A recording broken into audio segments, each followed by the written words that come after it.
don't know if it's very helpful to say we shouldn't talk to anybody anymore. At the same time, I want people to understand how we feel, right? I mean, we are torn to shreds, truly. I mean, I just saw my friend get assassinated, and yes, I'm worried. I'm worried that there are people in our country who think it's okay to support a terrorist entity who wants to destroy America just as they want to destroy Israel. I am scared of what it means in general, but I do want to keep the conversation, like you said, separate from Charlie's death. There is no evidence to what people are saying. We thought maybe Trump coming in, he might stick up for Conservatives in Britain on the right. He doesn't seem to be doing that. I would guarantee you he is doing it behind closed doors.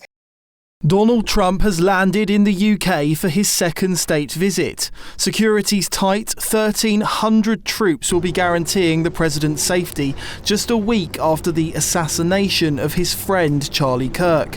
Trump insider and former Republican spokesman Elizabeth Pipko opened up to GB News about her grief following her friend's death, her concern for America's future, and how Trump will defend Brits' free speech in his discussions with Keir Starmer. Hi Elizabeth, thank you for coming on. It's been a week now since the death of Charlie Kirk. I know that you knew him. Since now everyone's had a chance to react, have you been surprised at some of the reactions that we've seen, especially on the left? Yeah, I'm more than surprised. I actually can't believe how naive I was or am. I remember last year when President Trump obviously was nearly assassinated, thinking to myself, this would change the world, it would be forever. We would never scream at each other again. Nobody would say the things they've been saying about President Trump and his supporters again, and everything would go back to the way it was, when I was growing up. And obviously none of that happened. I think it was a few days after he took bandage off his ear that I realized that people were acting like it had never happened. I actually saw someone, I want to say a week ago, on some liberal network arguing that Donald Trump actually did not get shot. So clearly nobody has learned anything. And I agree that that's going to be the same thing here. I have been baffled by the response on both sides, both how incredibly moved people have been, those that knew Charlie Kirk, those that knew of him, and those that didn't. I know a lot of people that have messaged me asking me what they could do, and I just encourage them to watch his videos. Everything is documented, thank God, so well, and I've encouraged people to just see who Charlie Kirk was. Told me who never listened to him before they bought a first time. They're listening to his content for the first time. Someone told me they read the Constitution for the first time. So I think that side of things has been incredible, and I think Charlie would be so happy to see it. But seeing the response of the left is baffling to me. I can't believe there are that many people out there that are capable of celebrating a death to begin with, let alone the death of someone who really was just a decent, all-around good person. I can't believe that we're here, and I actually don't know where we go from here, because the sickness that I've seen, the type of hatred that I've seen, I think will take probably generations upon generations to actually eradicate from our society. And I don't know if we have enough people even working on that. So I worry about bringing children into the world, bringing children into this country, and how honestly we got so low as a society.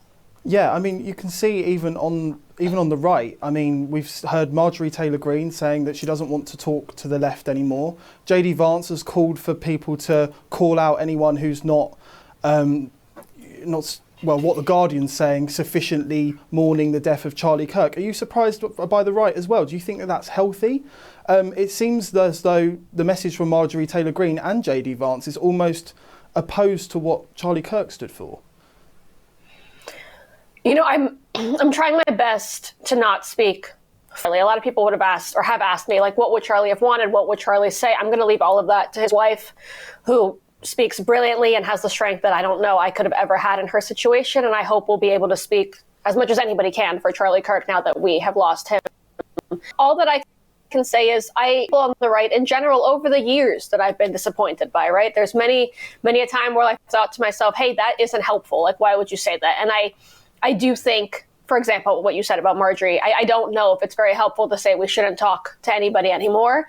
At the same time, I want people to understand how we feel, right? I mean, we are torn to shreds, truly. I mean, I just saw my friend get assassinated, and it wasn't, not that any death is okay, but it wasn't the kind of death that you can move on from, whether you knew him or not. I mean, I am sad realizing that my future children will see that death probably on their screens forever because everything is on the computer now or on social media. I am terrified that that happened in America in 2025 to begin with, and that we had to watch it and we'll have to continue to watch it. I'm terrified that that many people exist that want people like me or JD or Charlie or anybody else dead. So I think people are really angry. I understand why they're angry. I don't think we should do the opposite of what Charlie was doing his entire life, which is, to stop talking to people who disagree with us. I really don't think that's the answer.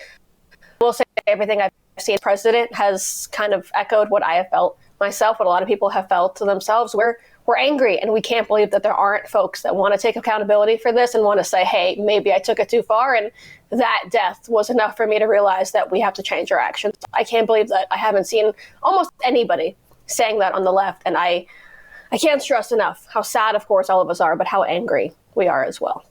There seems to be a little bit of a battleground on this death, even opening up on the right among people that Charlie Kirk considered friends. You've got some of the people on the right now trying to blame Israel for his death. I know that you're Jewish and you're a massive advocate for Israel. Without going into what they're saying, because there's no evidence for anything that they're saying, how do you take that? Are you worried about the direction of the right in America when it comes to Israel? Yeah, I'll separate just the topic from Charlie. Like you said, there's only so much I can say, and I don't know what's true and what's not, and I don't want that for him. When it comes to the topic of Israel in general, I'm very worried solely because I think it represents a degradation of our own society. I think when you see what happened on October 7th and you see what's happening to an ally of ours, and you see that their enemy is someone who doesn't just want to destroy Israel and destroy Jewish people, but destroy America as well, I think the answer is obvious when it comes to who we should be supporting in the war, and the fact that people are really just so confused over the concept of good versus evil and so desperate to try to be different, I would say, and try to make news and make waves and take a different stand, I think is very, very strange. I think it's also strange considering Donald Trump is the leader of the right, has been for many years, and will continue to be. He's obviously the president as well, and he has made a stance on Israel very, very clear, and I don't think anyone actually articulates it as well as him. He has a very good way of talking to the point and very simply, and I think has been very, very obvious and blatant on where the matter. I think anyone that's to learn about it can listen to Charlie, can listen to the president, and would come to the very same conclusion. So in general, yes, I'm worried. I'm worried that there are people in our country who think it's okay to support a terrorist entity who wants to destroy America just as they want to destroy Israel. I am scared of what it means in general, but I do want to keep the conversation, like you said, separate from Charlie's death. There is no evidence to what people are saying. It's not my business. And again, I hope that if anyone wants to clear it up, it is his wife who comes out and says whatever it is that she wants to say, just because I think when someone has been gone for less than a week, the body hasn't been buried yet, we should take the time to realize that it might not be about us. It might not even be about politics right now. It could just be about a good person who's no longer with us. You've said before that you fear that if there was another assassination attempt or something like that, that you don't think that America would be able to recover from it. What do you mean by that? And if America does need to come together, or is it even possible if America can come together, could it actually happen under a president who's so polarizing like Donald Trump? As a huge supporter of President Trump's. I've supported him. I've worked for him. I hope to continue to work for him.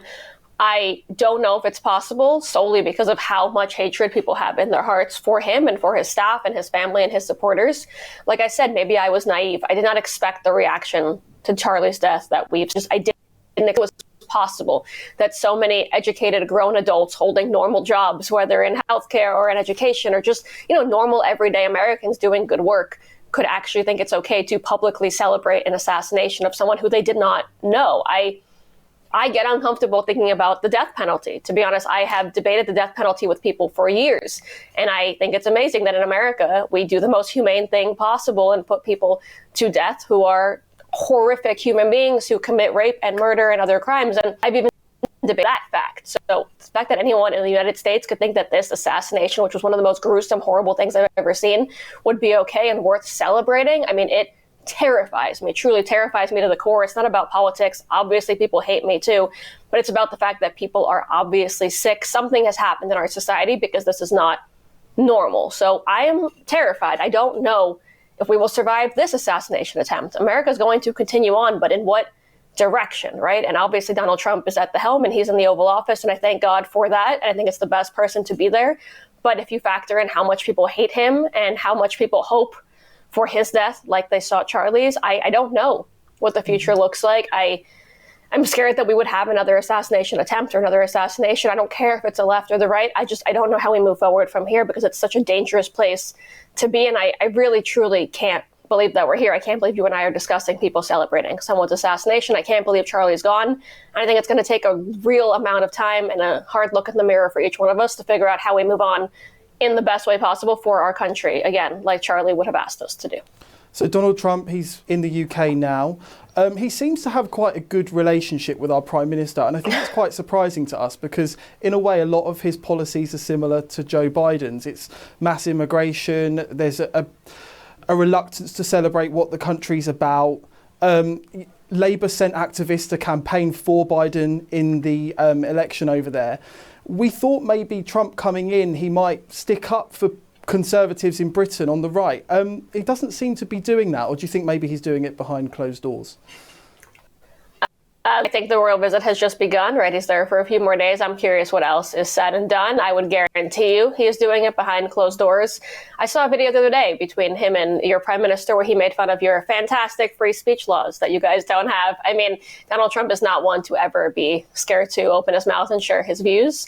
I do appreciate, like you said, they really have. A lot of people, despite what is said about him, meet Donald Trump and really like Donald Trump. So I'm assuming that's the reason. He is very charming, and even if you disagree with him, it's hard not to laugh at his jokes and to enjoy his presence. I am glad that they get along well. I'm glad that so many people in our media and your media and international media have, really characterized in the most horrific ways over the years. I'm glad he's able to go over and visit foreign leaders and have good times and show them that he's not that person, obviously.